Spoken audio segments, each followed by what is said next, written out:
Hello everyone. I hope everyone is doing well.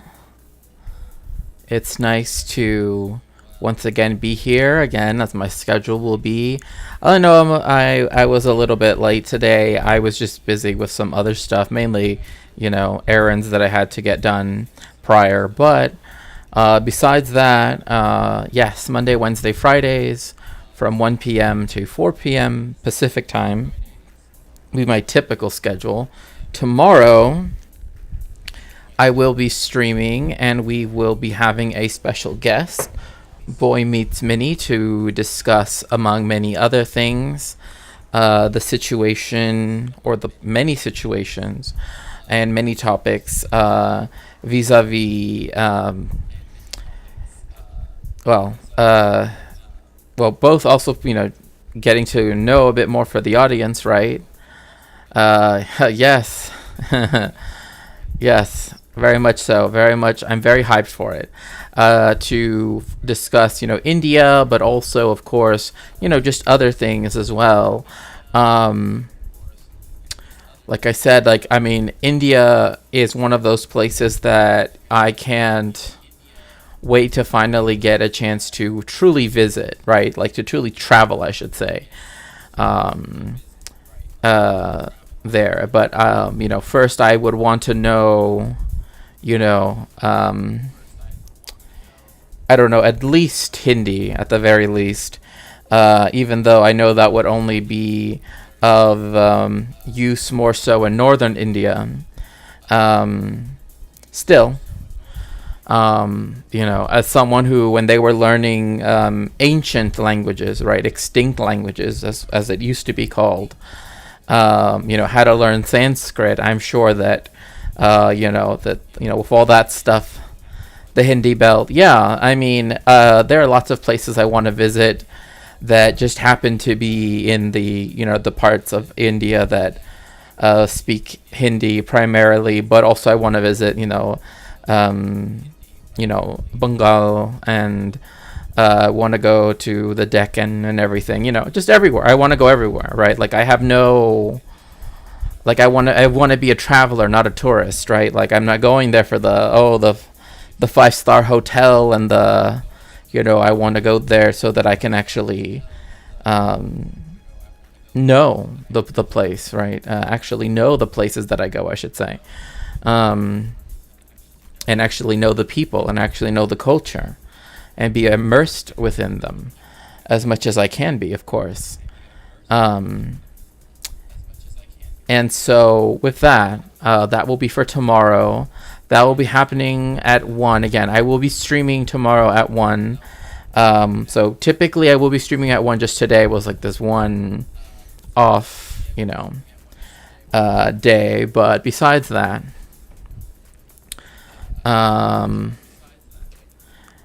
everything else has been going pretty good, actually. I even got a chance to give my puppies a bath, which is always nice. I also was able to get these cookies, which I personally really like, the Mother's Mythical Creatures, because one thing I do is I call all of my mods my unicorns, so, also make sure to join the Discord if you haven't already.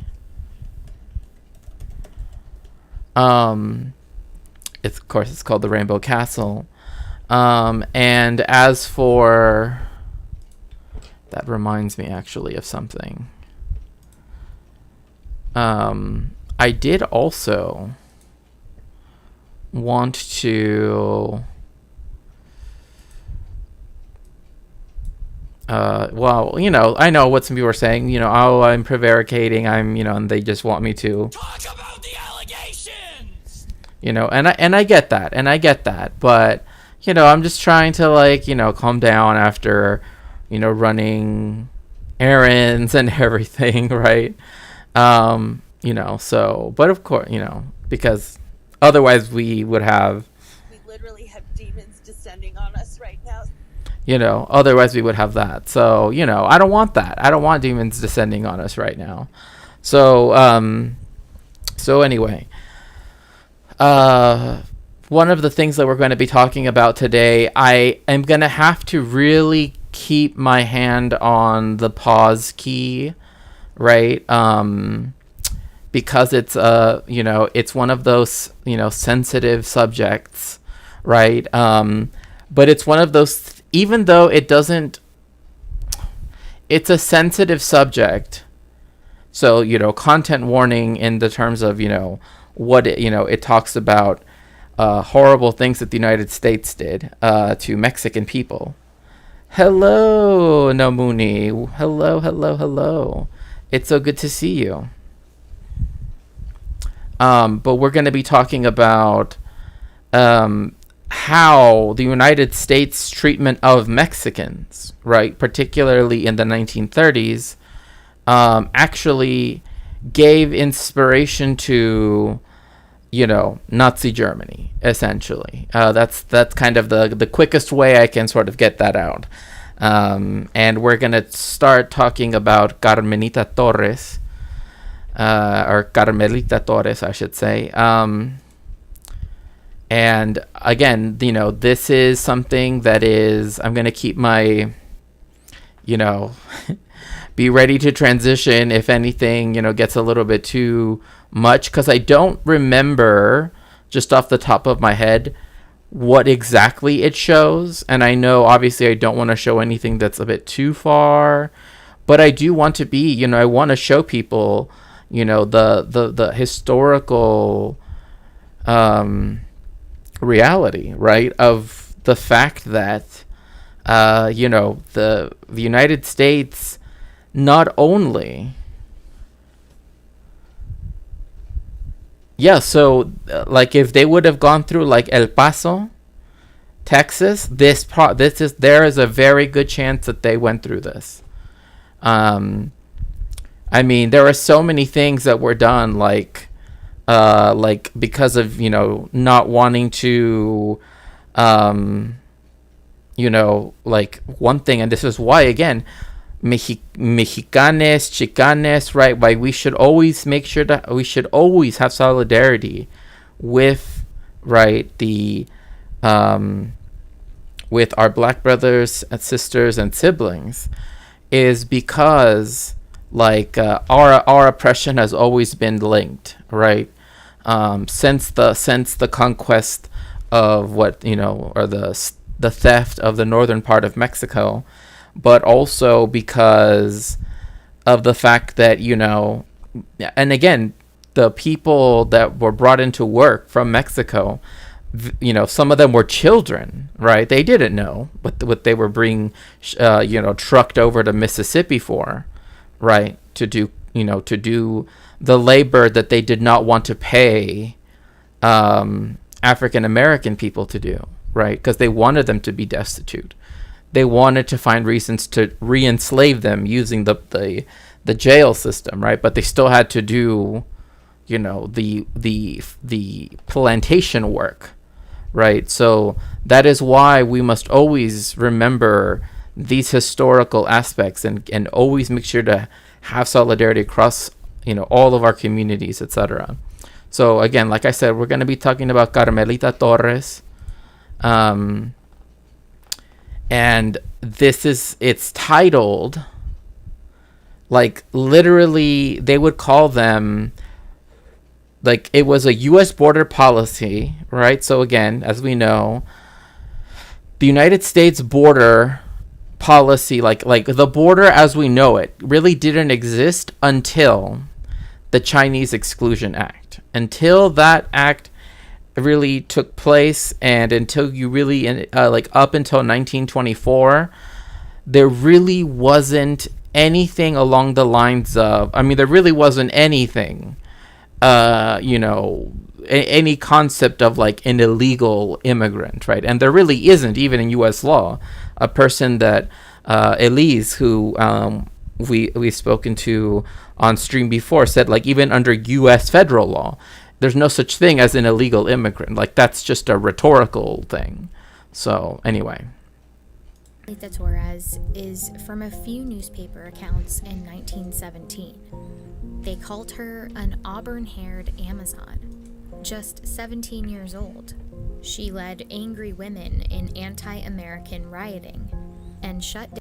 see, like, okay, like I get what they're trying to say, you know, but saying all anti-American rioting is making them seem like they are like un-American. See, so there are some issues I have with this video, you know, and a lot of it mainly has to do with like the framing, the language, right? Like, yeah, an Amazon, right? But the main reason why is because the fact that it was women, right? Like, usually when they think of uprisings, right, they focus on men, right? They always want to focus. They say, who's the dude in charge, right?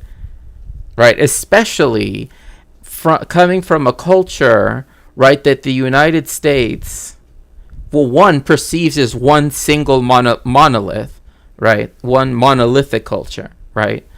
Even though those of us that are Mexicanes, like, we know, right, that someone from Tijuana and someone from Tapachula and somewhere from, you know, Ciudad, you know, from Ciudad de Mexico, somewhere from Torreon, like, we're all different. Like, they're, you know, very different, right? but the way in which the idea that Mexico is somehow, with machismo, with, that somehow it's like more patriarchal, right? And that, brown women need to be protected from brown men, right? This is an Orientalist thing, right? That has always been used, even to this day, is used. Like for the people who never, for example, a good example of this would be, with Afghanistan, right? When the United States was leaving Afghanistan, only then did suddenly people begin to say that they cared about Afghani women. I'm like, you obviously didn't care about Afghani women before this point, right? Like, or in 2001 when you invaded the country, even though they said that they would give you Osama bin Laden if you would just leave them alone, right? So this theme is something that comes out a lot, and I mean it goes back even 400 years to Shakespeare plays, right? Like particularly when it comes to anti-blackness, but also anti-Jewishness and anti-indigenousness, right? Those are really important things to consider. So, but another thing too is to call her an Amazon. Remember, the Amazons were not Greek, right? They're therefore not European, right? So that's another aspect too, right?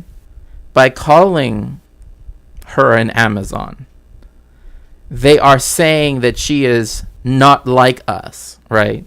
She's from over there, right? She like we are the we are the Hellenes, right? The Greeks in Athens, right? Or the Romans, right? And they're the Amazons, right? The society flipped on its head, right?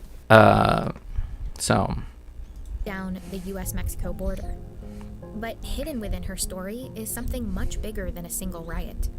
It's a story about American paranoia at the border, about a toxic campaign of disinfection and yeah. So I'm because right now, the image on the screen isn't that bad. I want to stop right here before, just in case it does go to it. It's not going to show like nudity or anything, but like just look at the reports of medical inspection, the way in which you have people, young men of different ages, boys, grown men, right, having to essentially be prostrate, right? They're very susceptible, right? Like they have to have their hands above their heads, etc., etc. This is just before they are going to literally get gassed, right? But not in it. This is before Zyklon B. So like when I say that verb, that past tense verb, right? Or rather saying it in a future tense, I don't mean it in the way in which many people often will use it, right? There is a qualitative difference, but it's a very slim one, I would say, right? So it's all done for public health, right? Again, because there's always this equivocation between foreign populations, particularly people that are seeking refuge. Remember, 1917, right? People are crossing the border. What's happening in Mexico right now? The revolution is happening right now, right? So all of the big hacendados, all of their land holdings, all that stuff, right? Like if you didn't want to fight, for your, for your landlord, right? On the side of the, on the side of the, centralistas, right? If you dare to fight either in the army of the north with, Pancho Villa, or in the army of the south with Emiliano Zapata, right? And you happen to, come back and everything was gone, right? You were no longer welcome in the community. You had really nowhere to go. about 1 in 10 people, so 10% of Mexico's population, had to seek refuge. This is one thing I've always disliked about how, like, the discussion about particularly Mexican people, right, is when it comes to migration and all of this stuff, is always presented as economic migration, right? When there's a civil war going on, right, a revolution going on in Mexico, right, and you have millions, a million or however many people coming over across the border, they're obviously seeking refuge in the country that they're going to, right? They're not just migrating to the United States because, out of for whatever want or need, right? They are trying to seek refuge because there's a war going on. But the United States has always tried to construct, right, immigration from Mexico as being particularly like economic migrants, right? That they just want to work, right? And so, so this will go a bit more in depth on that too. But yes, like you see here, like that is someone literally with it was not like what happened at Auschwitz, okay? They didn't have closed chambers, right? Where everybody would have to go in, right? That wasn't necessarily the intention. That is to say, the full-on, extermination camp style thing, right? It wasn't the Endlösung, right? The final solution. This was under the auspices of disinfection, right? Because, again, the United States and all the settler colonies have always viewed particularly undesirable, right, immigrants, particularly those who are Jewish, those who are from Eastern Europe, those who are from the Levant, from North Africa, those from Latin America, etc., as somehow being, disease-ridden, right? And we still see that today. Right, like so much medical racism and even just racism in general, right, that occurred, like remember when like individual people who were here in the United States, but that just happened to, at least to a white person's point of view, right, happened to look Chinese to them, right? How they would attack them as if they individually caused COVID, right? Like it doesn't make any sense, but it's part of this, long history of equivocation. And a U.S. practice that would go on to inspire Nazi scientists.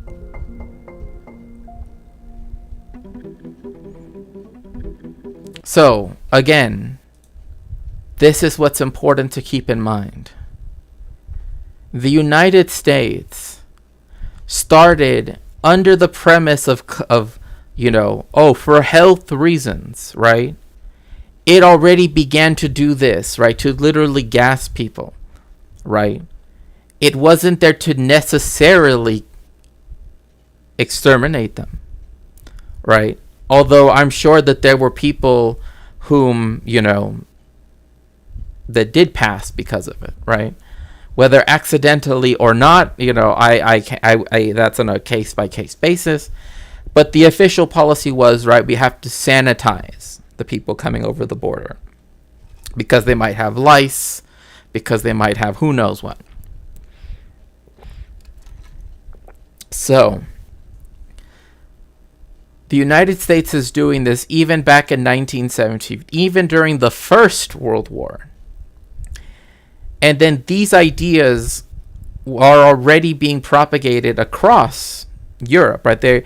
They see that the United States is doing this en masse to a population that really has no choice, right? Like the people that are entering the United States are there seeking refuge because they cannot go back home, right? So that is what allows them to do whatever they so wish, right? Even if it includes, using these kerosene baths, right? So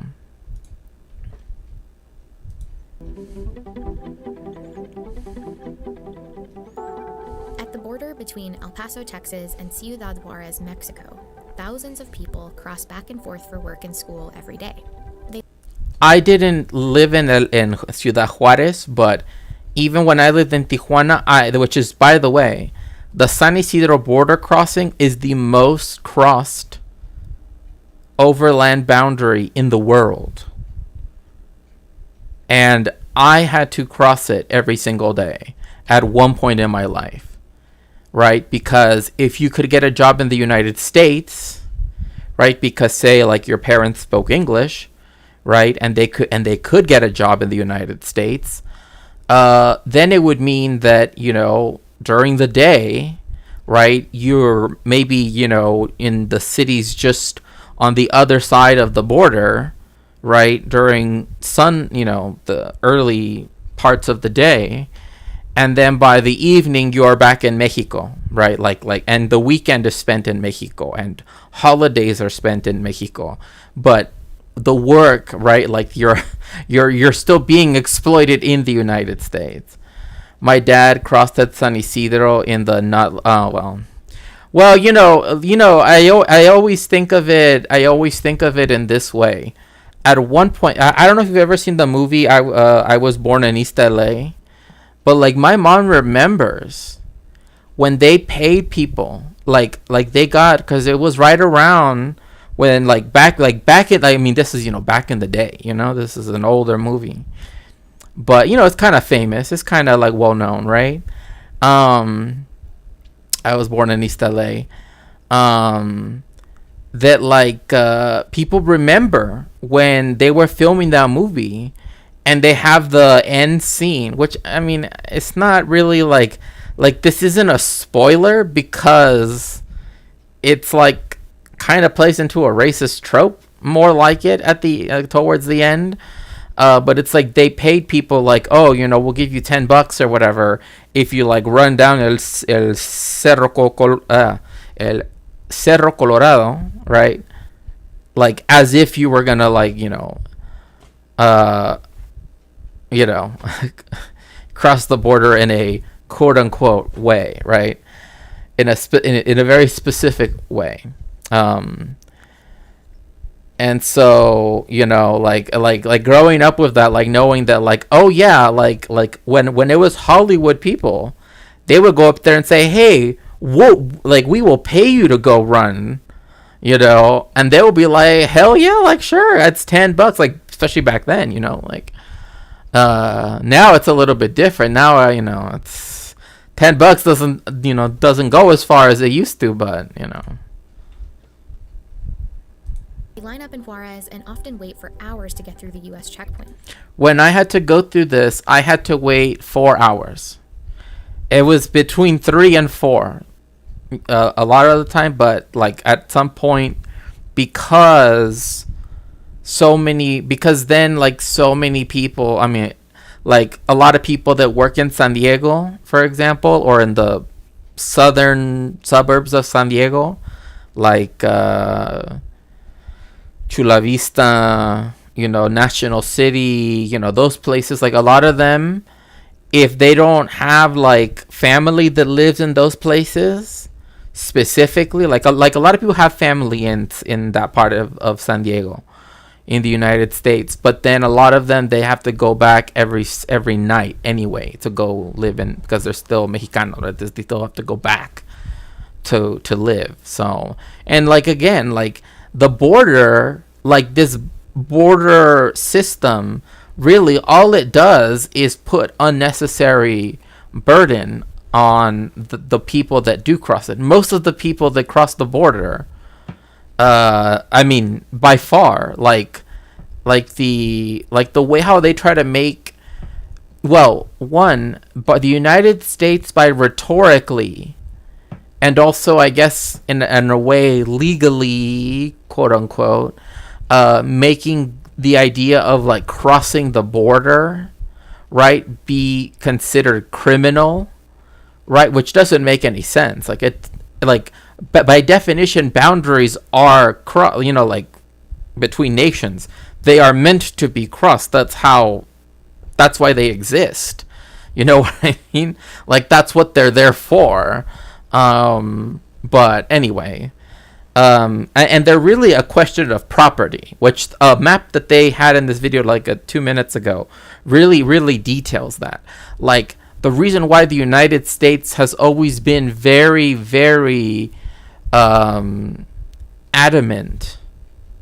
on demarcating, right, where the border is and putting what then used to count for the border post. Because before, like, when you like back, I mean, I'm talking about back in the day. Like, I'm talking about like 100 years ago. Like, you would drive up, down the street, and then it would just be like a little thing, and they would just lift up the little, and be like, okay, you can go in, right?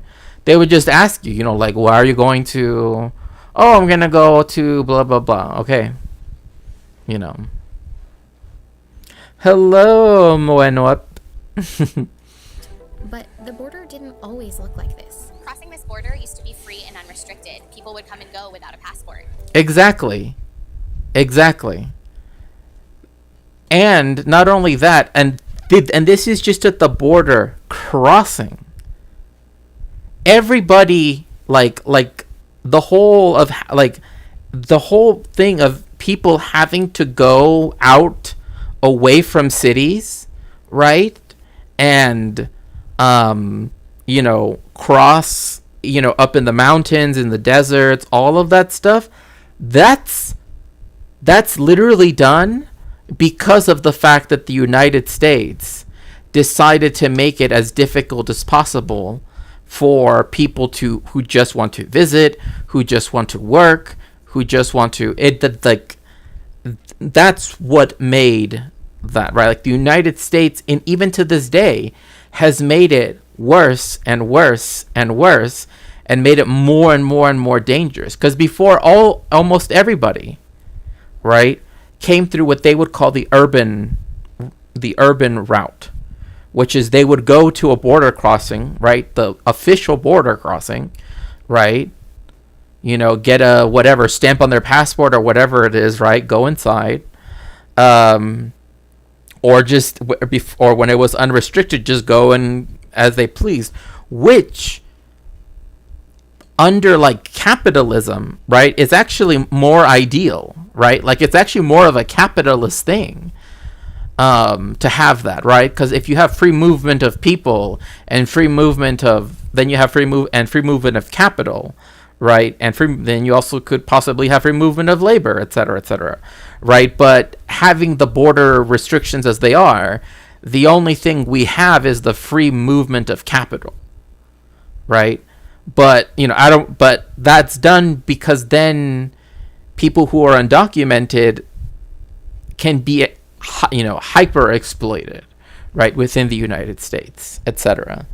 But regardless, again, before, Juarez and El Paso were like essentially just one big city, right? Like the river that ran between them, right, was one that just happened to run between them, right? It's like being going to Trastevere, right, on this side of, or to the Vatican on this side of the Tiber River in Rome, or going to the Pantheon on this side of the Tiber River in Rome, right? It wasn't that big of a deal, right? Or if you're in New York, like going on, going from Manhattan to Brooklyn, right? There's no huge border crossing that you have to go through, right? But this became a fact, right? And the border wall, as we know it now, didn't even start until 1995.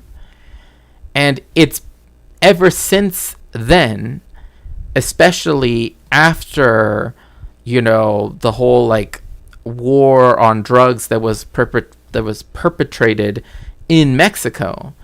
It also came at the same time when the Customs and Border and CBP, all of those agencies made it so that the urban routes could no longer be used by people trying to reach the United States.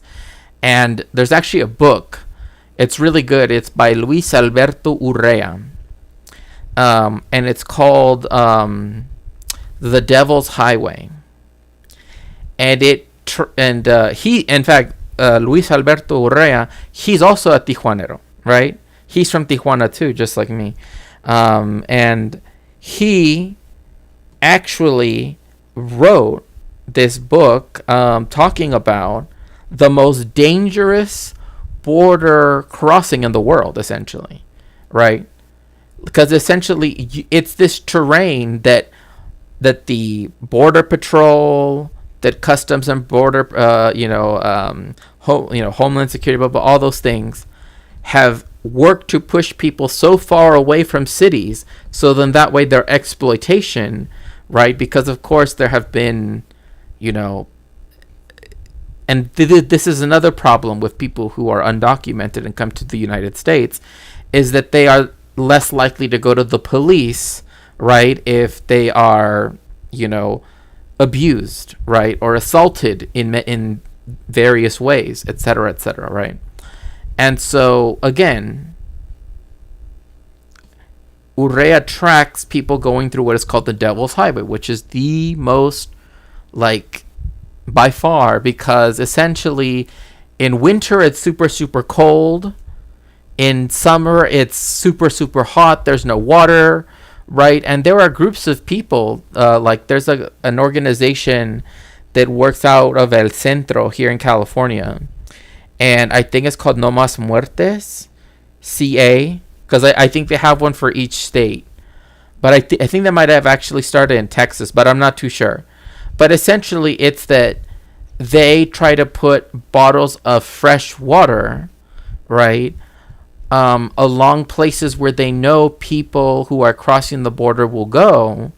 So then that way, they won't die of dehydration, because that does happen. That literally does happen. And the United States actually wanted to buy, and indeed bought, and you can read Camilla Fojas' book, Border Optics, that talks about this, right? That you like the whole idea of a heat lamp, right? That they used to keep food warm. Well, think about one that's military grade, right? That the IDF tested, okay? That they then sold to the United States, that they're using against people seeking refuge in the United States. That is a reality, right? It's not one of their main things that they use, but it's there. It's part of their arsenal, right? So. But after 1917, Juarez and El Paso became two separate communities. It was a turbulent year at the border. The Mexican Revolution was ongoing, and the U.S. was about to enter World War I. All of a sudden, you have the war hysteria created by World War I. People here in El Paso that are deadly afraid that the Germans are going to attack from Ciudad Juarez. All of this stuff, Alex, well, right here, right here, Kansas City, Santa Fe, this is El Paso, this is where a lot of the old cattle driving things used to be. So right here you have Kansas City and everything. The fear of invasion brought tensions to the border, while across. By the way, oh yeah, of course we're gonna stop where it says eugenics, but this idea that Mexico was somehow gonna join the United States in taking back its territories that it had stolen. Oh wait. That it had stolen by the United States. There was no way. Yes, there was some weird little skirmish that happened here that involved people that just happened to have been German, slightly related to the military, whatever. But there was never any actual groundswell. Why? Because hello, there's a revolution going on. You know what I mean? I don't know why people put so much stock in the Zimmerman telegraph. telegram, because it's quite obvious that like it's not like Mexico could have somehow ended the revolution in one go and then instead just invade the United, like, but oh well. Across the US, a different movement was gaining strength. The eugenics movement, based on junk science, aimed to create a genetically and morally superior. And again, do you notice all of the different things that they claim are part of the roots of eugenics? This is why like all of the DNA tests, all of the weird, like all of the weird race science stuff, like so much of that is still in our lexicon, right? We still talk about things using language that's a holdover from eugenics. But but people think that somehow, like even though geneticists have said there is no genetic basis for race, right? Still, there are people that like, oh, I took this DNA test and it tells me, like race science is bad. It's something that should have been left, with the 19th century. But definitely with the after 1945, in my opinion. But like the people that want to still use these ideas of like, there's the Mediterranean race and there's the Alpine race and there's the Nordic, like, no, those things aren't real. Those things are not real. Like, same thing with like the idea of like the Gallic races, right? Like, to describe the peoples that live in what is now France. Yes, it was called Gaul or Gallia, right? And if you know Spanish, right, you'll know that Gallus, right, or Gallo, right, means rooster, right? Hence why the symbol of France and of French East Africa was a rooster, for example. So, but again, the point being that like that's not like people like people can understand it when it's the Irish are real, the rest are fake. Well, see, it's funny because like if we were to go by the way in which, like, say, like, for example, like it and I know this is not the response. I'm not responding necessarily at you, so to speak, right? But like the people that want to like prove that their bloodline, like even that term bloodline, or even worse concepts like blood memory, right? That you still see being used today. I mean, those things are legit things that come from eugenics, right? Like this idea that it's in your blood to blank, right? Like that is literally like Nazi language, Population. That meant stricter controls on immigration, only allowing those deemed fit to enter. On Ellis Island, one of the busiest ports of entry at the time, U.S. health officials were tasked with weeding out immigrants they thought were unfit or disease carriers. And across the country, that process coincided. And also, we have to remember that the people that this included, right? That this included, were particularly people from Eastern Europe, right? The people that were considered like not the right kind of immigrants, right? And again, this is why like the different classifications they will use for people from Latin America, people from wherever, from sub-Saharan Africa, from the Middle East, etc., wherever. The language will always be mutable, right? It will always change at the in an instant, because there is never anything that the oppressed can do to make their oppressors see them as equals, right? Like there's nothing that like you can't, oh well, if only they all knew English. Okay, well now people do know English. Oh, well, if they didn't have an accent. Oh, well, if they did this, or if they did, like, it's a never ending thing, right? To show that it's something that they see something immutable within the people that they're talking about, right? And that also comes from these discourses of race and, you know, eugenics, etc. So with the stereotyping of Mexicans as inferior and unclean. Dozens of film titles included the word greaser, a derogatory term used to describe Mexicans. And yes, this is a slur. This is a racial slur against Mexican people.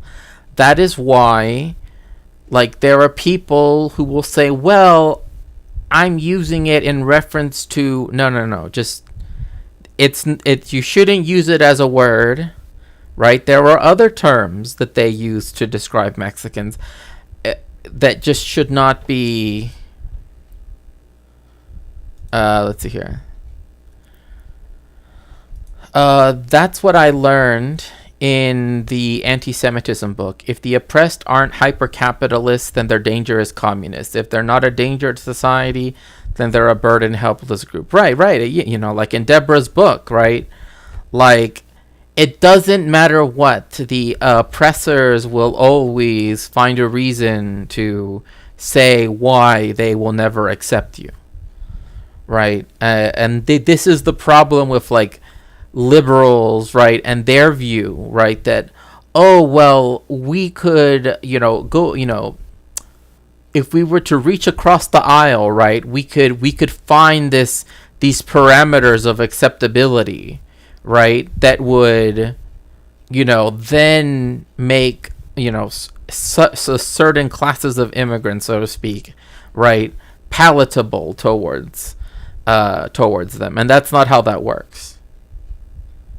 Right, like we live in a white supremacist society, right? All of the Anglophone countries, very specifically, it's like very overt, and so, you know, this idea that, oh, well, there can be the good ones, right? It's like the people that have been assimilated into whiteness, especially paternalistic liberals. I think oppressed groups sometimes fool themselves into thinking we have some control over our oppression. Well, and then there's also the fact that there are some people that are given, that are sort of, you know, allowed to sit, you know, at the, you know, sit, you know, at the country club table, right? But just not the best table, right? And that, you know, that they either want to pull up the ladder for everybody else, or that then they want to use it as like they're used, right? And this is where tokenism and other such, you know, similar things, is that then they are used to, you know, to then say, see, well, it's this BIPOC person that's saying it. So therefore, you know, like there actually was an interesting analysis of this when it came to the fact that the United States, right, right now, in the UN, right, makes sure to have, right, specifically black people, right, to be the ones that are voting, you know, that are the ones that are vetoing things, right, that would call for an immediate ceasefire in Gaza, right? Like, that just shows how much of a white supremacist society the United States is, right? That they use people's the fact that people come from marginalized identity groups in service thereof, right? And that is what is so pernicious about it. The one good one myth, exactly. I mean, like, there is this very interesting quote that comes from the play A Man for All Seasons, right? And it's about Sir Thomas More, right, who was like the chancellor, very high up in the government, essentially the advisor of like King Henry VIII, right? But when King Henry VIII converted to, became the head of the Anglican Church, right? Sir Thomas More didn't, right? He was a very devout Catholic and stayed, tied to Rome. And essentially there's this trial scene, right, where they have the, kind of like the main cop guy, I guess, or like the main prosecutor, right, where he gets asked by Sir Thomas More, if you could catch the devil, what would you do? Like, how far would you go to catch the devil? Right? And he says, oh, if I could catch the devil, I would tear down every law in England. Right? I essentially I would go all out. I would pull out all of the stops to make sure that I could get him. To which then Sir Thomas More says, and once you had torn down all of the laws in England, who will protect you when the devil turns around and starts to chase you? Right? And so that is always one of those, one of those things where it's like, yes, you can punch left, right, as much as you can, but one day, right, there's going to be no one left to punch, and you're going to look like a very tasty meal, for those that are to the right of you. Let's put it like that. I made it to another stream. Wonderful. It's good to see you, Holy Lazy Duck. Interesting quote on demonization of people too. Well, yeah. It's been harder for me to stay awake sometimes. I get that. I've been going through like cycles where I wake up tired, and then it's really hard to like, where are we at in the topics? We're still talking about the border and sort of the treatment of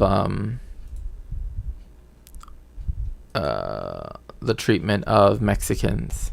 This racist sentiment was strong at the US-Mexico border. El Paso's mayor, Tom Lee, had developed an obsession with cleanliness, and it defined his political platform. This obsession with not only racial purity, but physical purity. He was going to literally clean up El Paso from all these bad elements. And by bad elements, he often meant racially bad elements.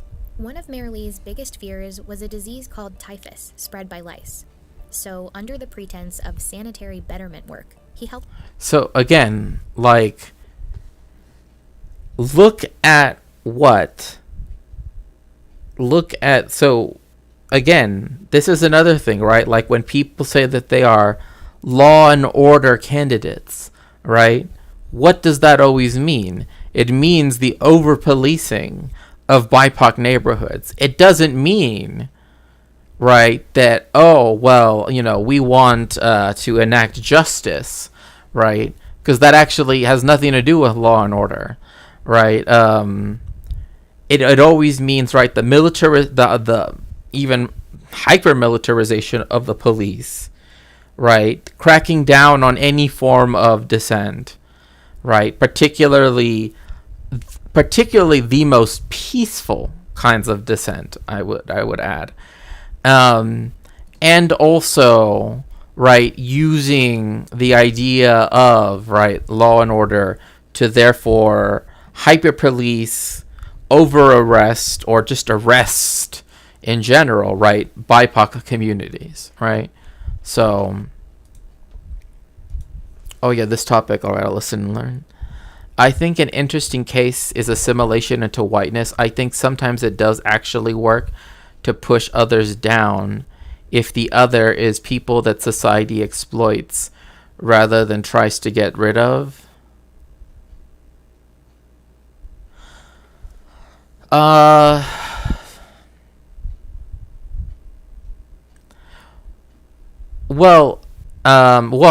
guess the example that comes to mind, and I don't know if this tracks necessarily of what you're saying, but it's like the assimilation into whiteness that you see with Ashkenazi Jewish people Italians, Poles, Russians, right, like Eastern Europeans, right, and Central Europeans as well, but also Southern Europeans too, happened at a time when there were lots of public unrest by those self-same communities, right, who themselves used to be, marginalized, a long time ago, and that in ways that were particularly anti-black, right, and so I think that in that sense, yes, like it does push, like it pushes and keeps, right, black people as as an underclass of a white supremacist society, because then the only way to be accepted into, be assimilated into whiteness, right, has always been predicated on anti-blackness and anti-indigeneity and et cetera, right. Like the only real difference between the United States and Europe has been whether is the question of Jewishness, right? Like the United States has assimilated Jewish people and some Jewish people into whiteness, but I think it's become more and more apparent that it's always been contingent, right? Like conditional citizenship or conditional whiteness, right? So I think that's a lot. There are many books that talk about that. Like, in fact, I think one of them is literally called "Conditional Citizens." And then another one. Yeah, because again, like think about what happened. Oh yeah, the cops. Yeah. Like, think about the fact that one of the biggest riots that happened, right, that were, ostensibly, right, or, were often seen as between black people and white people, right, were the Crown Heights riots, right, when the Rebbe, right, who was the, essentially think of him as like the chief rabbi, right, of a particular sect of well, not sect, but of a particular denomination, I guess, of Hasidism, I guess. Anyway, his motorcade ran over, and later it was determined that it was an accident, but you can imagine how the tension had been building up more and more so, because if you go to Crown Heights, it still is like this. Right on Eastern Parkway, right, most of the people that live right in that general area tend to be white, right, tend to be Jewish as well. It doesn't mean every Jewish person there is considered white. It doesn't mean that every person that happens to be white there is Jewish, right? But it is a very Jewish area. When that happened, it was at a time when many of the Jewish enclaves that existed in Brooklyn historically, right, essentially became had a mass exodus, right? Essentially had participated in white flight, right? And they instead moved to particularly Rockland County, right? Which is the only county in America that is like a plurality, which is the highest proportion Jewish people have ever been in any county, right? Jewish. But it's in the suburbs of New York, right? On the other side of the Hudson, but still,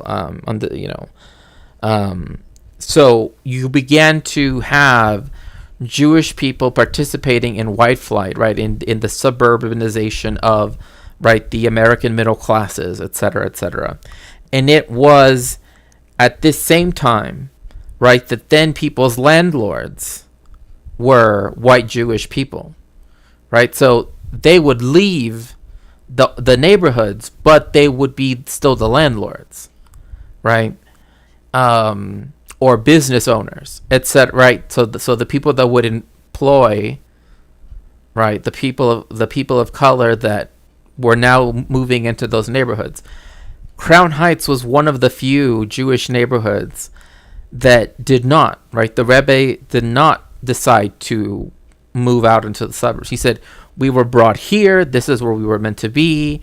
There's no reason for us to leave, right? This is our community, right?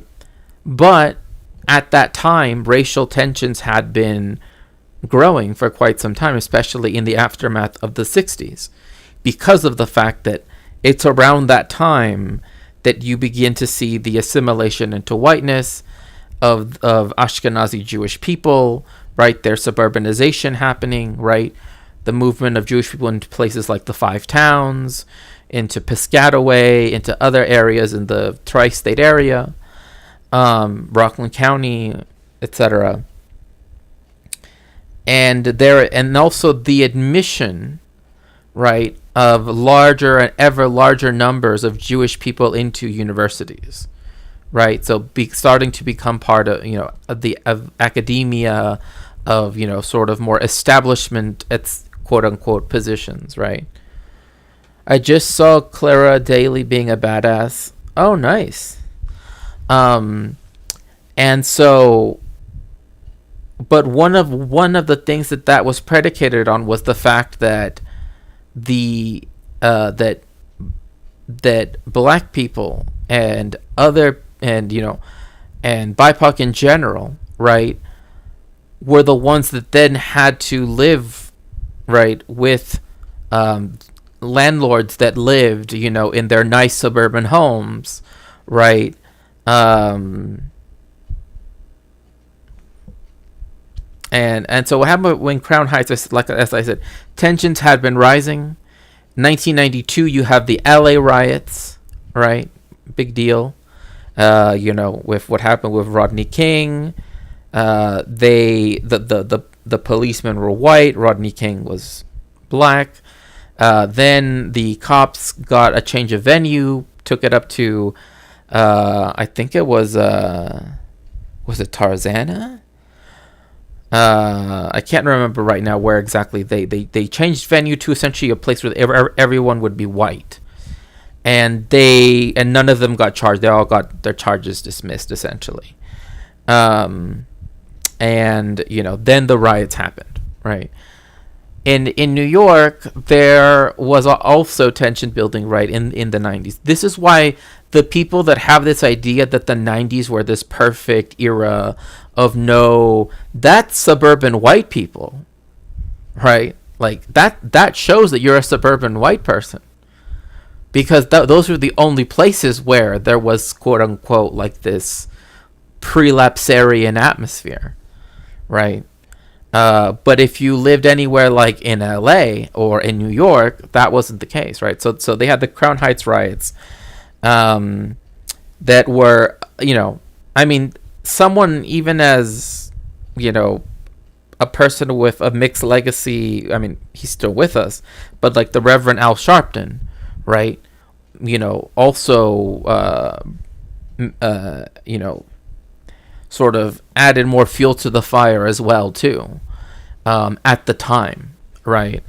By saying, that it wasn't an accident, that it was on purpose, and et cetera, right? So, and because this happened 30 years after, right, when the solidarity between the Jewish and the African American community had been so strong and was vital, right, to giving black people, particularly in the New York area, but also on the East Coast in general, but even in LA too, right, spaces to hold their speeches, places to have events, right, and to also speak to other people, not just their own communities. Like that had been essentially shelved and put in the past. At least in the eyes of the people who wanted to fully assimilate into whiteness and have fully assimilated into whiteness.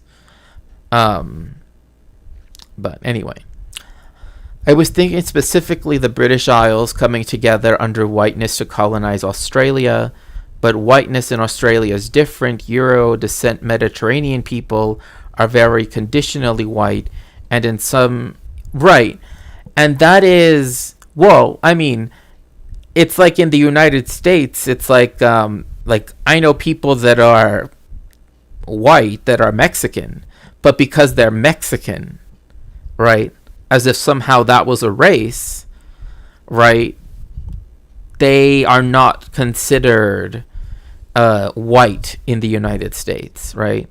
Particularly if they happen to have like a Spanish surname, right? Even if their ancestry is literally, their family were refugees from Republic in Spain. Because there actually was a brief period when the Spanish Republic, the Second Spanish Republic,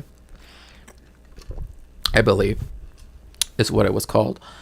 The one that fought against, the nationalists, right?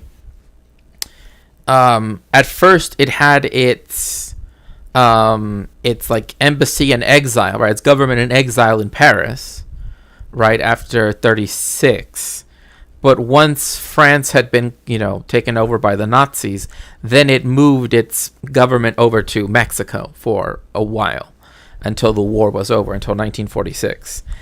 And so a lot of people also came over to Mexico at that time because Mexico, during the Spanish Civil War and, up until under the administration of Lázaro Cárdenas, essentially admitted all refugees who were, political refugees who were fleeing the Spanish Civil War at the time as well. So, but yes, when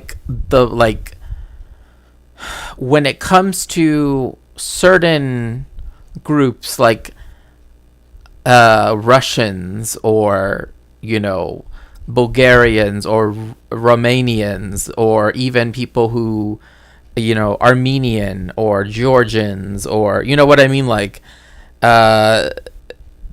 Whiteness, again, has always been a very particularly, Western European coded thing, right? Especially because so much of, the whiteness that was brought over to the Americas, right? Or the whiteness that was constructed in the Americas, right? Came from Western European countries, right? So their legitimation, right, particularly using religion, was either through a Protestant lens, right, or through a Catholic lens, not through an Eastern Orthodox lens or, anything else. So, there are many different things. Sorry, B was learned. Oh, okay, nice. Not to make excuses for anti-blackness within Jewish people, but a lot of these neighborhoods were also patrolled by folks like the Klan. Well,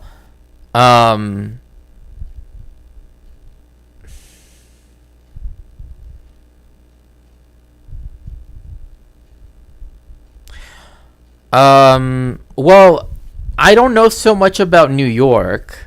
I mean, the reason why I focused on New York is because that's where, there's video footage of this happening, right? Of when, Italian, before the waterfront, right? Looking into New York Harbor of Brooklyn used to be very Italian, very, very Italian, right? Because a lot of people there were, just worked in many different, longshoremen, right, et cetera, and just many. Oh my goodness! Welcome in, Adrian Vixen. Welcome in, streamer. Welcome in, Raiders. So glad to see you all. Welcome, welcome in. I am Shakespeare. I am also a fellow member of Transcend TV. And thank you so much for the raid, Adrian. And I am a cultural historian, and we're currently going over the history of the mistreatment of Mexican immigrants by the United States and how that inspired the Germans in the 40s. So please make sure to refresh so that you get counted as a viewer. Please make sure to follow. And if you'd like to, and if you'd, please make your, if it's your first time chat, introduce yourself.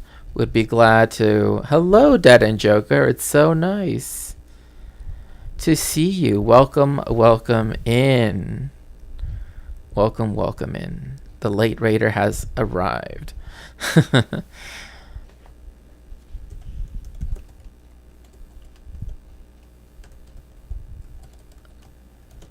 Please make sure to do the great favor of following Adrian Vixen. They are a wonderful streamer that, is not only always willing to help other people, right? That is to say, whether listening to them, right, when we're having conversations, right, but also willing to dedicate, any portion of their stream, making sure that said person, right, gets a chance to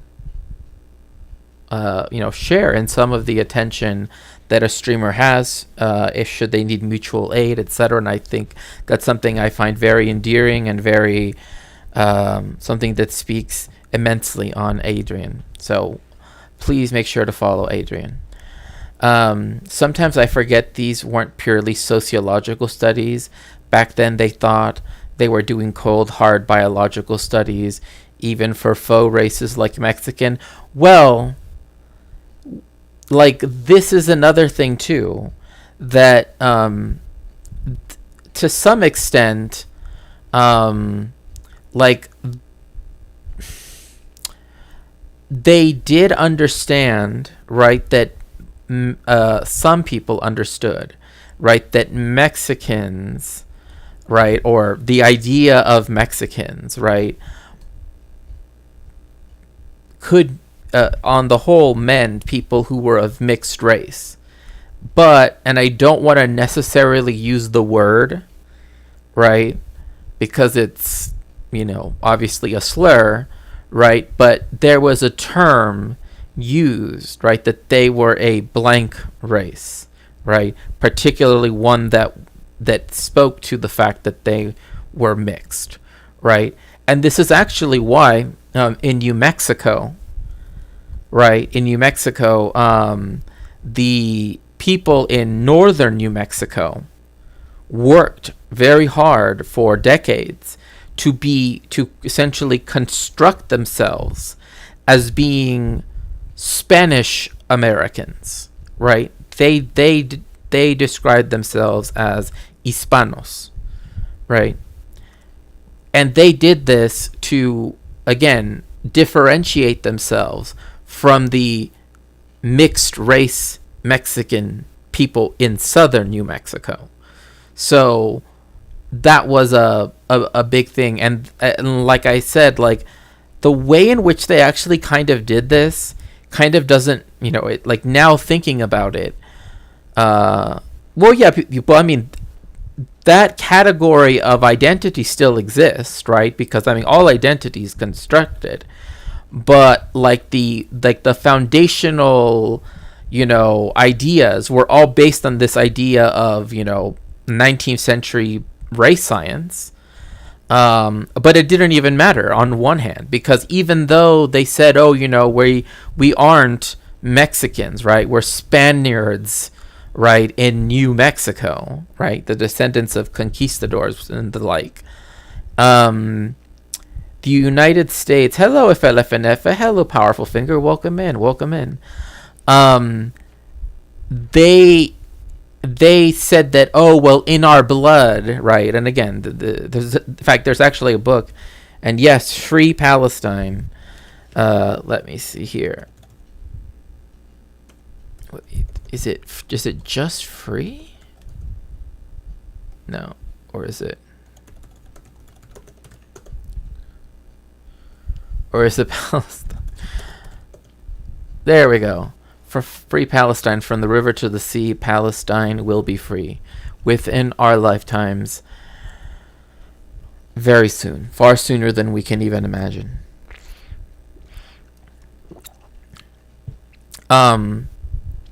So because they work so hard to construct themselves as being not Mexican,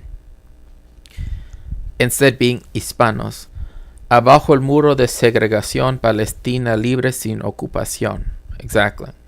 Exactamente. Para una Palestina libre y soberana.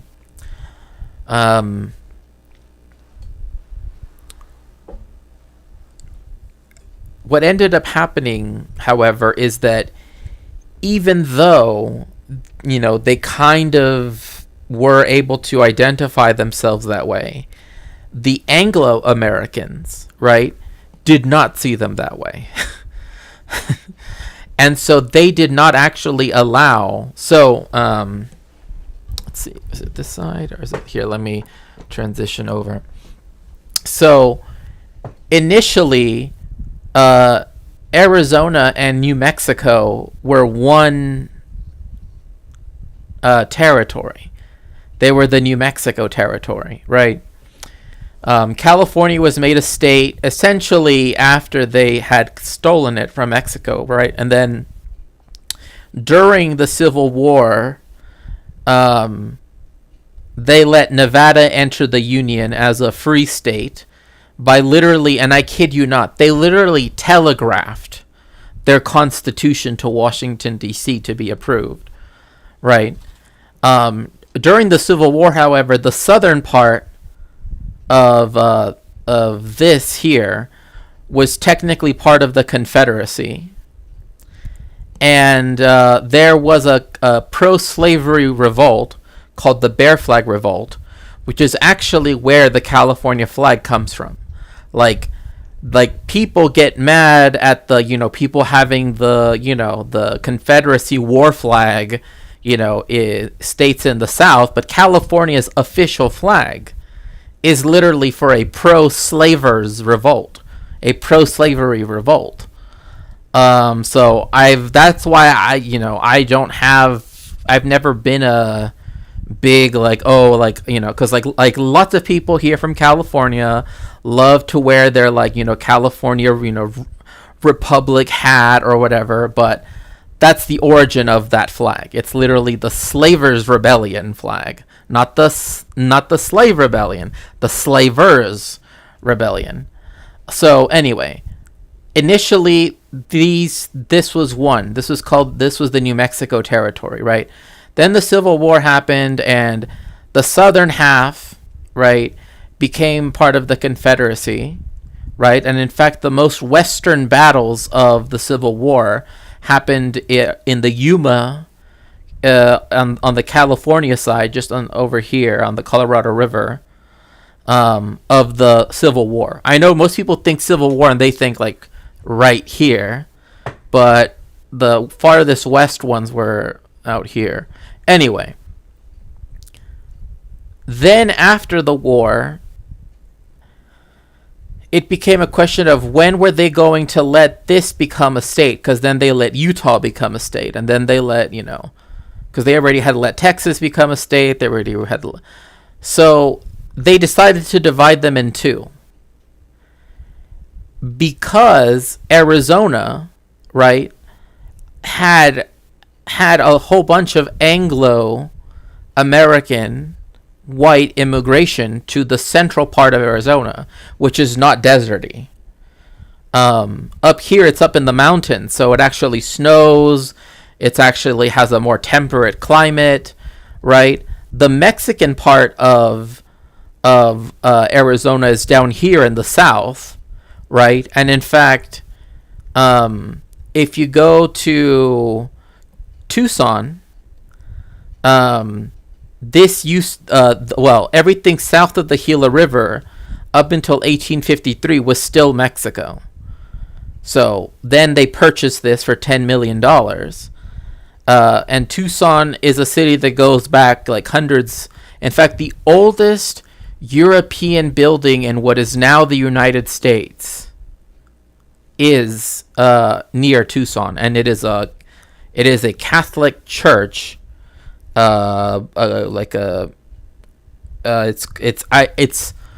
like, I have it in my mind, but I just can't remember the name. But it's also the only mission church, right, that's still extant, right, that still exists, that still serves its original community. So even that, and because this was part of Mexico far longer than, the rest of this, there actually once was a presidential candidate from Tucson.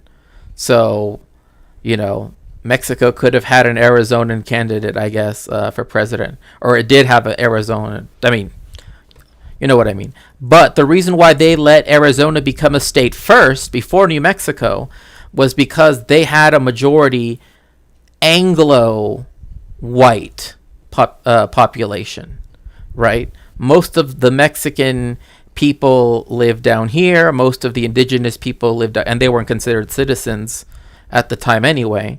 So that allowed Arizona to draw a line right here in the middle and be given half of the land. New Mexico stayed on as a territory longer because even though technically they were majority white, right? They were technically white. They were not Anglo-white. And so because of that, they were still seen as possibly being, intermixed with indigenous blood, which again, in the eyes of the white Americans, the Anglo-Americans, right, who had literally the one drop rule, meant that essentially that the rhetoric that they then used for the Novo Hispanos, right, or the Hispanos of New Mexico, which is what they still call themselves to this day, the Spanish of New Mexico, right? Because Hispano, like technically, like that word Hispano, it's related to the word España, like to say Hispanic means to say like in relation to Spain, right? It's like saying italic.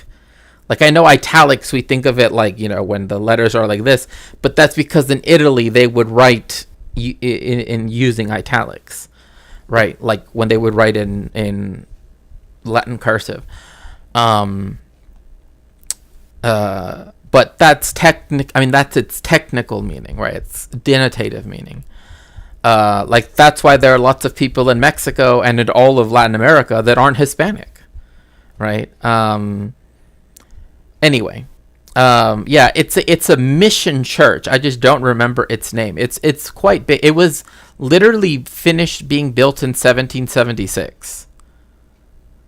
Or was it 17? Or no, I must be getting that wrong because that doesn't make any sense.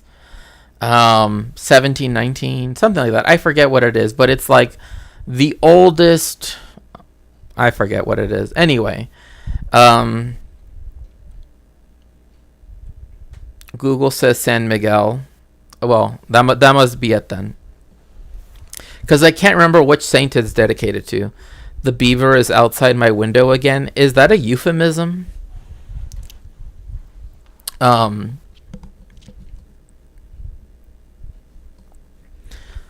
So because of that, they were never, like, whenever the Americans, that were not in the Americas, in the United States, the oldest European extant building in the United States, not in the Americas, because that can go far back, more far back, because the first European settlement like city or town was Santo Domingo in what is now the Dominican Republic. And that's actually why it's called the Dominican Republic, because Domingo. Anyway, it's literally the Republic of Domingo. Well, anyway, I'm not gonna get. So the rhetoric that they decided to start doing was literally one of, well, they're not white, but they're not Mexican. They are of the race of Old Castile, right? That like, whereas the people in Mexico are like, tied with, this is again how Anglo-Americans, right? How white people in America viewed Mexicans. They viewed them as Mexicans as being tied to the indigenous people, right? That, because they all intermixed, therefore it's as if they're indigenous anyway, right? Because again, America had the idea of the one drop rule, right? And in fact, for a long time, even after that, like even during Jim Crow, like they would literally put up, those brown paper bags, that like often show people taking their lunch in. They would literally nail one of those things to the entrance, to the door frame of a bar or a hotel or whatever it was, and if you were darker than it, you could not go inside. Like that literally was the back then. But anyway, so the rhetoric became, if you go to New Mexico, you can see 3 stages of civilization. I'm not even joking. You can see the the ancient indigenous stuff, right? Then you can see the medieval Spaniards, right? Who, they're all about chivalry and, honor, and which is, again, still part of that exotization that people do have with people of Latin America, right? That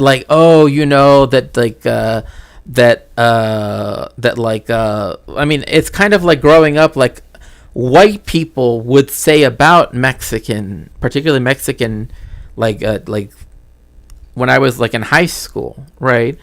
That Mexican guys will fight for the honor of their woman, quote unquote, right?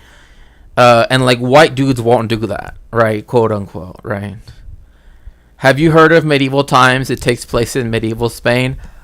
I mean, I'd believe that. I mean, I've been to medieval times actually, because someone told me that's where well, because it's across the street from Knott's Berry Farm here in LA.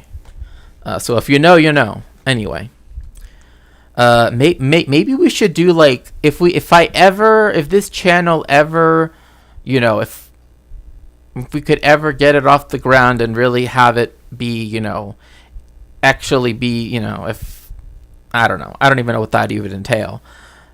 We should have Shakespeare Con at Knott's Berry Farm and eat at the restaurant there. There's a weird phenomenon where indigenous. Oh, by the way, oh no, you guys are currently caught in the ad break. Well, never mind then. Wait, let me see here.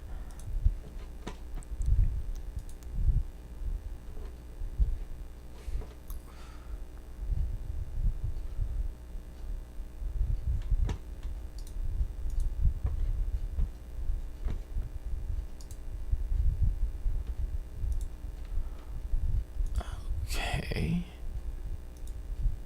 So again, so they viewed them as backwards, right?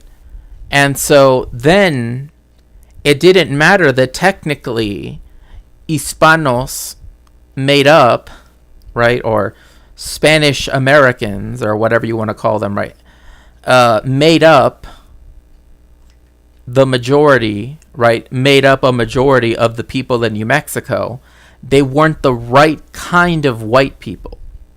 So that's why Arizona got cut off from New Mexico and became a state first, right? And then instead, New Mexico had to wait like 2 decades, right? And had to have a campaign of trying to entice white Anglo settlers, right, to become the majority of the people in New Mexico. Then it was admitted as a state into the Union. That's why there is like in fact, I believe it's exactly a decade between when Arizona became a state and when New Mexico was accepted into the Union. And it literally was because, not that there weren't people that self-identified as white, it's that they weren't the right kind of white people, right? So it's also bizarre because Spanish people in of themselves have conditional whiteness within the so-called Anglo-Saxon areas, despite being colonial themselves. Well, yes, and a lot of that does have to deal with the fact that there is the Black Legend, right? Which is something that was perpetuated by the British that caused a phenomenon that is often, sometimes referred to as Hispanophobia, right? This like hatred of everything to do with Spain, right? And particularly of saying that the Spanish were particularly ruthless in their colonial, conquest of the Americas. And in fact, the United States still perpetuates this. It still tries to make it seem as though the Spanish somehow were worse colonizers than the British were. Somehow. Of course. Like if you go to school in the United States, it's always, oh, well, the Spanish somehow were worse, right? And, the Bartolomé de las Casas' book, Figures. I'm actually at a computer and can add commands, and it won't add commands. But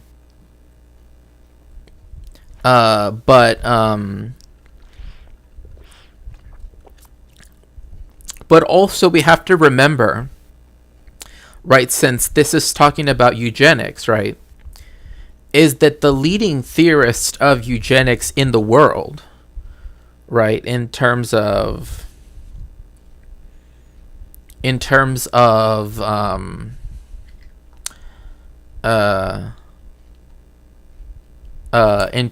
like the reach that they had, because the United States was so, had a huge readership, as did, the people in the other settler colonies of the British Empire,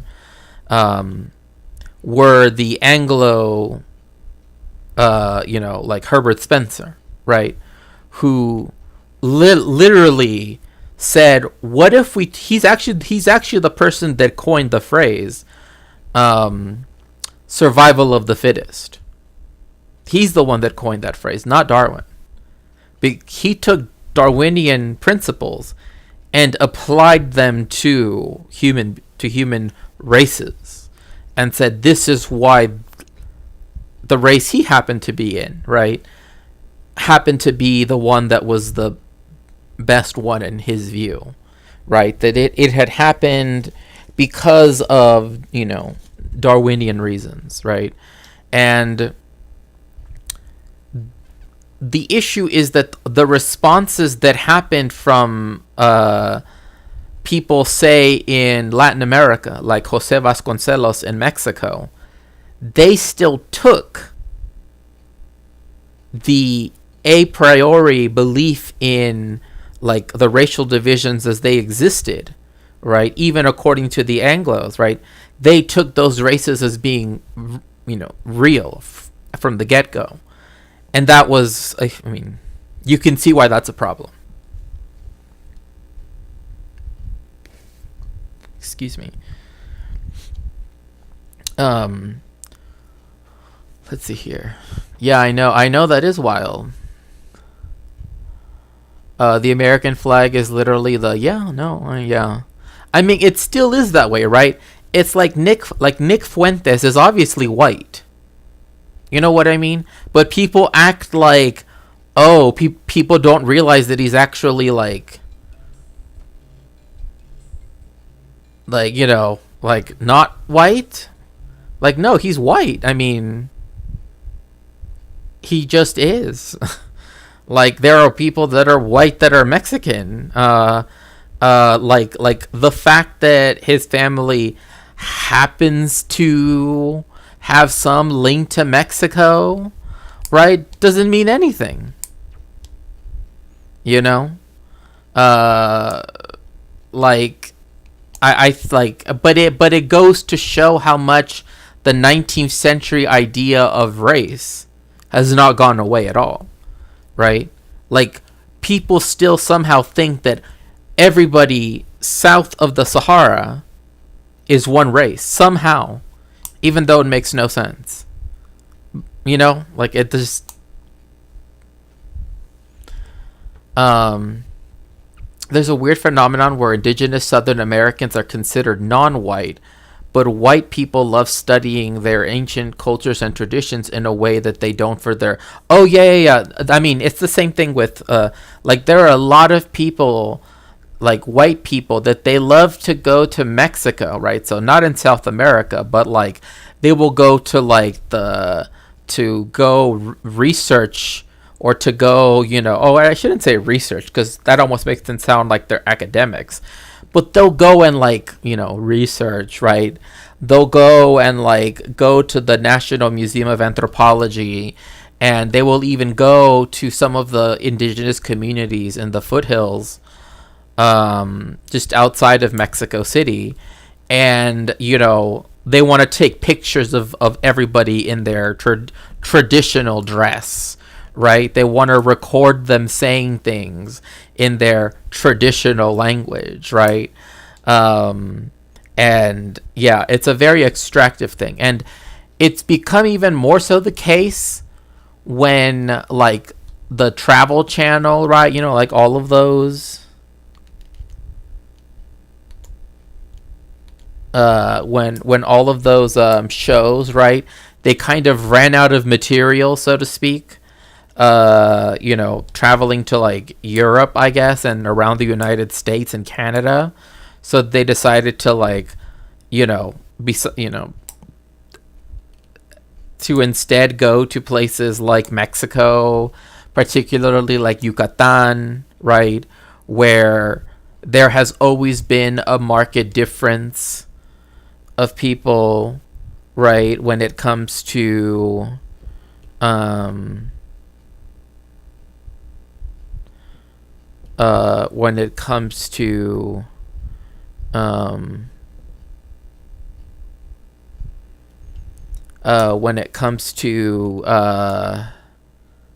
I mean, just so many things. I mean, again, there's a reason why in many, many, many different indigenous communities, the last thing people want you to do is to take pictures of them, or to record them, or to, whatever it might be. And you have to respect that. I'm so sick and tired of people saying, well, I just wanted a picture. Like, no. Just leave us alone, please. It's always in a self-serving way. And that's why nothing upsets me more when I see people go to these communities, right? Try to get in with, people, families who, are already marginalized even in their own country, right? In Mexico, right? Which marginalizes its own indigenous people. And then, will steal things like, family recipes, or, secrets, or whatever it might be, right? And then they, write it from,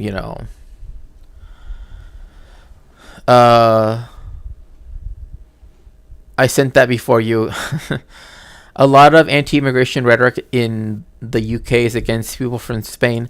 Again, like, that comes from this Hispanophobic idea, right, that the Spanish are, I mean, and it was always, and it became a big thing, right, after the break from Rome, right? Like after that, especially during the like the Elizabethan period, etc., right? Like Spain became equated with superstition, right? Which anytime you read like a Shakespeare play or the plays of that time period, and they talk about people being superstitious, or you know, or have plays set in Spain, right?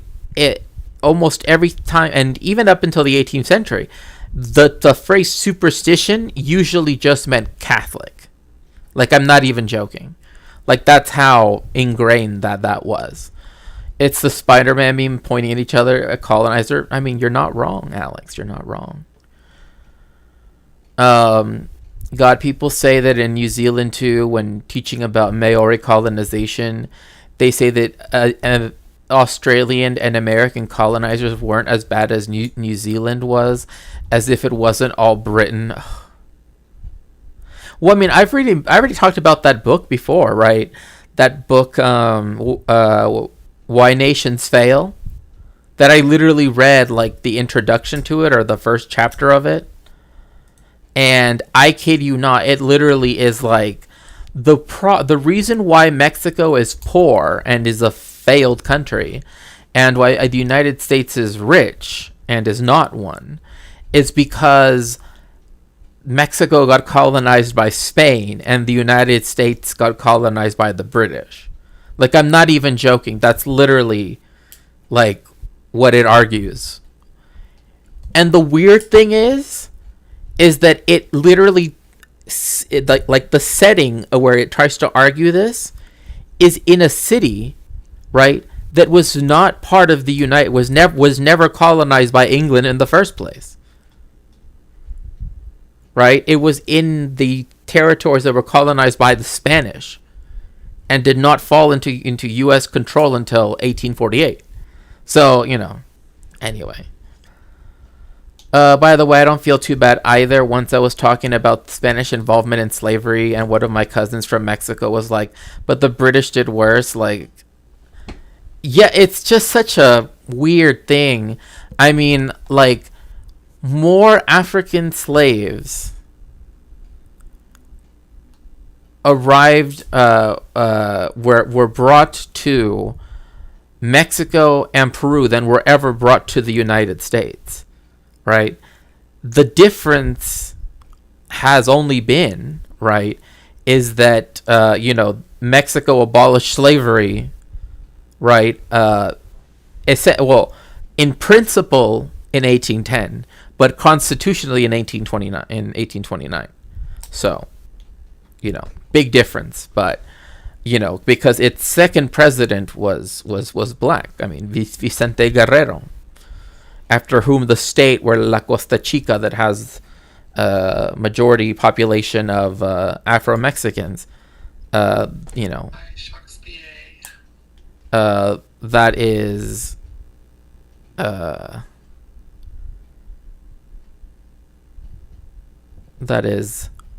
one of those places. But anyway,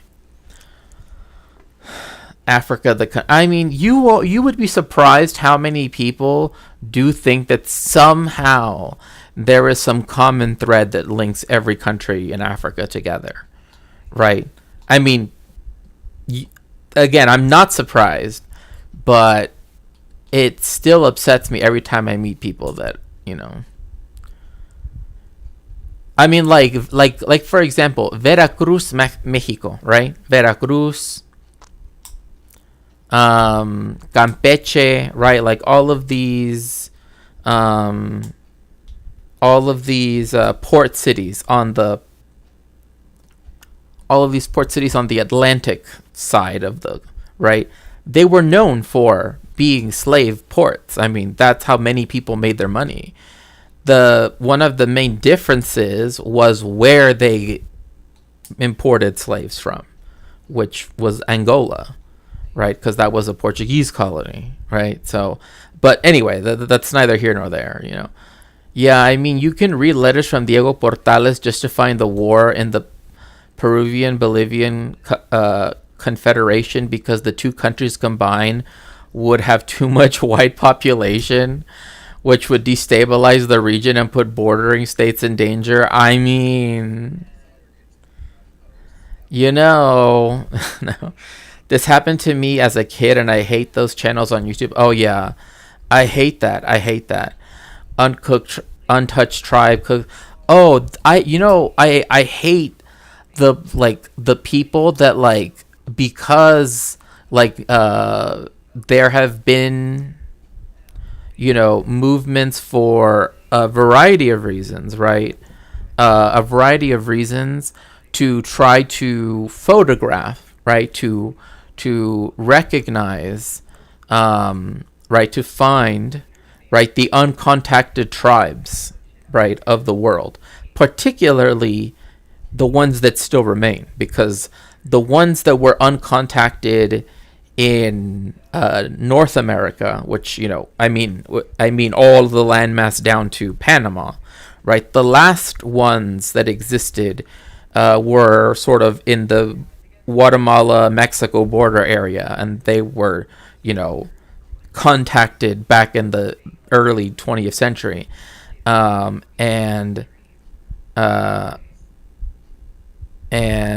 as for the rest of the uncontacted tribes in the Americas, the majority of whom are in the Amazon basin or the Amazon rainforest, you know, because people have tried to take photos of them from above, right? So that then they could record and, you know more or less where they are, right? I mean, and this even came to a head, like, during the pandemic. People, I mean, I remember of a story where a member of an uncontacted tribe had to literally, like, whose community had been constantly, moved in upon by logging companies, right, and gold mine companies, and just all these under Jair Bolsonaro's government, had his father, who got sick with COVID, essentially, and had to carry him on his back, right, out into the, into a town, right, and a space they had never been before, so that way he could receive medical treatment, right? And so that is always something that is just like, when people take the information that is used, that is supposed to,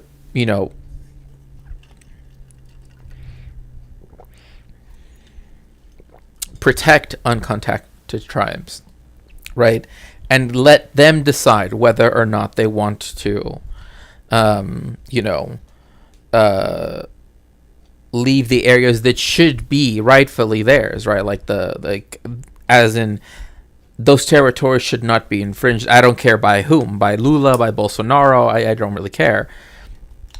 Or in any other country, like in Peru or in Colombia, right? You still have people that try to, like, I'm gonna go find an uncontacted tribe, right?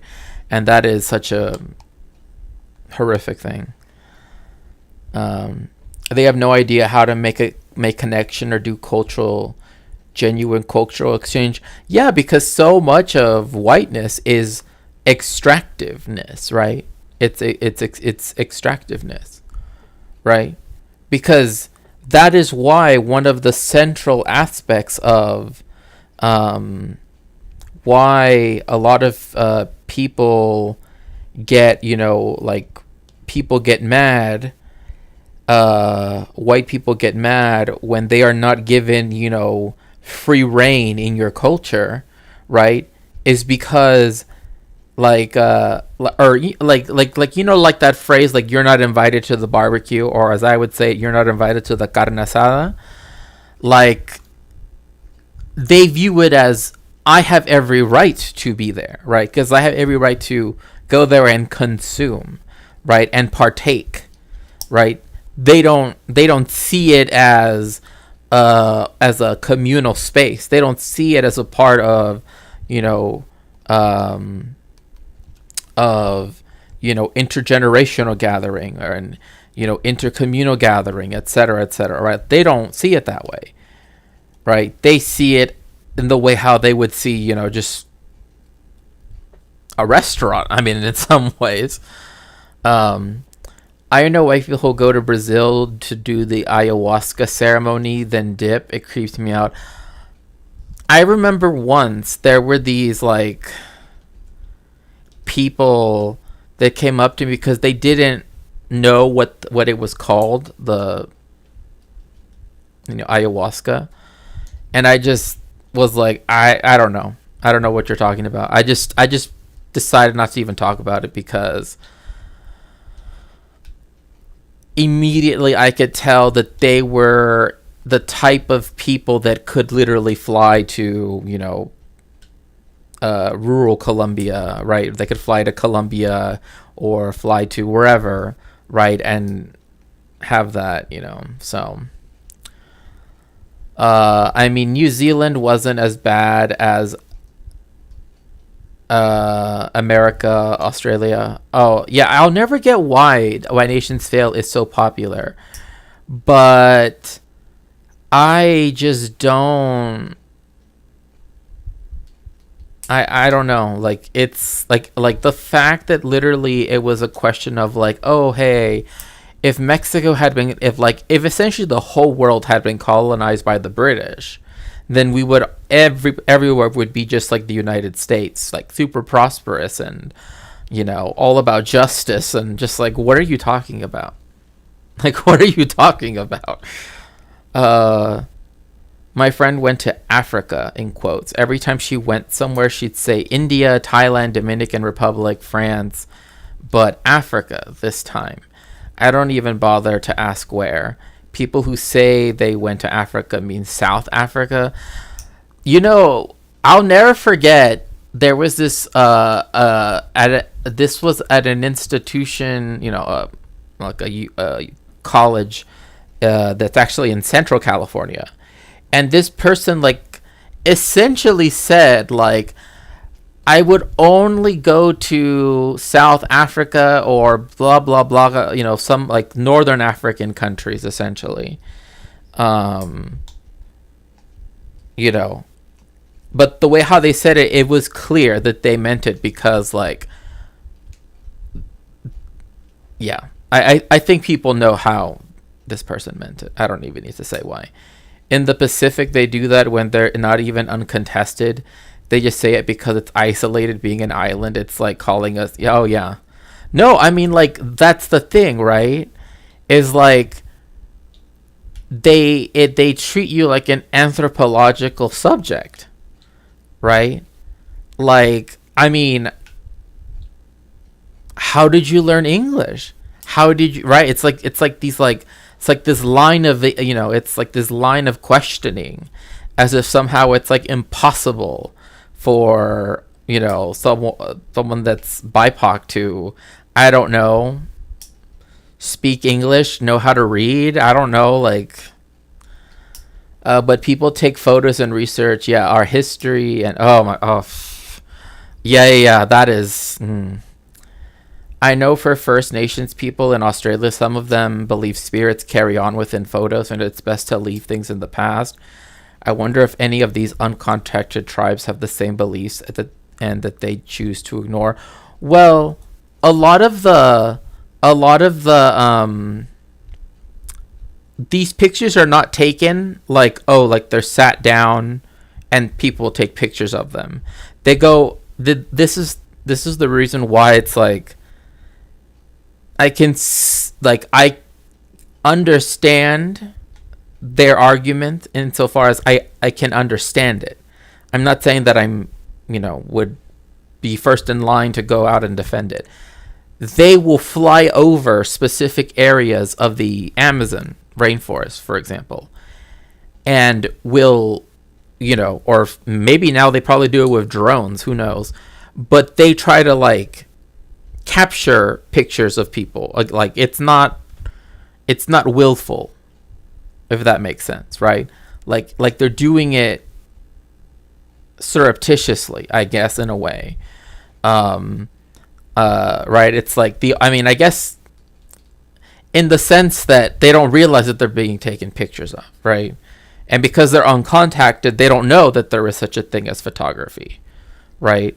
I mean, at least ostensibly, right? This is part of their rationale, right? But it's like see, this is where again, seeing people, human beings as anthropological subjects begins to sound like, stuff from the 19th century, because it's like we have to find them in their, native habitat, like it doesn't sound good, right? Of course, that's not what they say, but they essentially go out there and disturb, right, because most of the pictures of uncontacted tribes that you can find are literally of people, photographers that are in a helicopter, right? So that way they can get, close and low and then take pictures of the uncontacted tribes.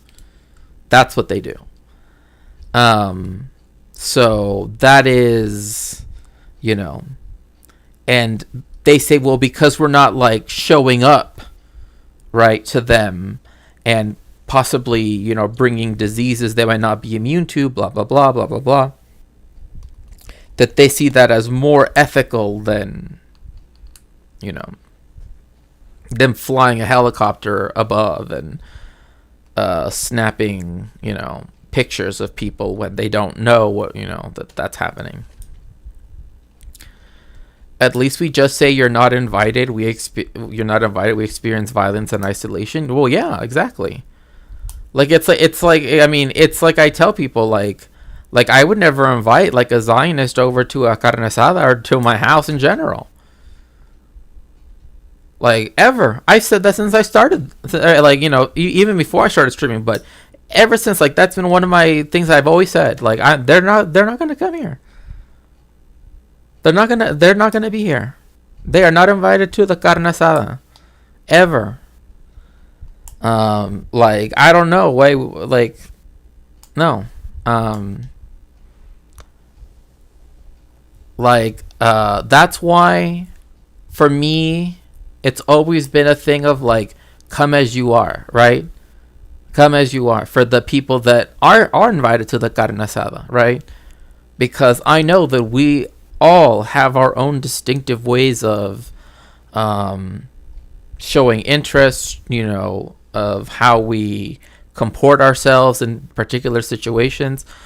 I mean, that to me, like, this idea that you have to conform to like a Western standard of no. I mean, like the ancient Romans, they used to like literally lie down when they would have dinner, right? I mean, like if people wanted to depict the, oh my goodness gracious, thank you so much for the raid, Baked Riemann Zeta. I appreciate it.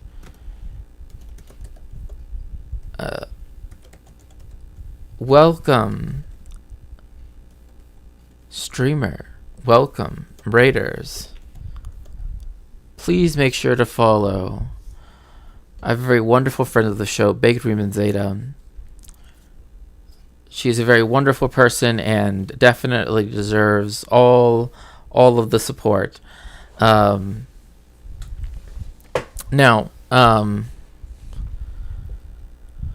I believe that it will probably be best if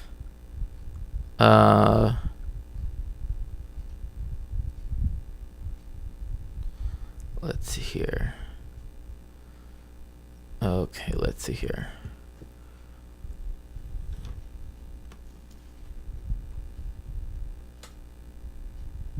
What?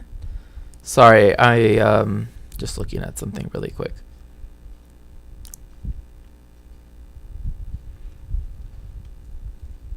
Okay. So, I have to go to a very important meeting. So we are going to raid. No comment, chick. Thank you so much for the raid, by the way. Everyone, please make sure to make it into the machine. Thank you so much for joining me. I will see you all tomorrow when I will be talking with Boy Meets Minnie. Thank you so much. Bye.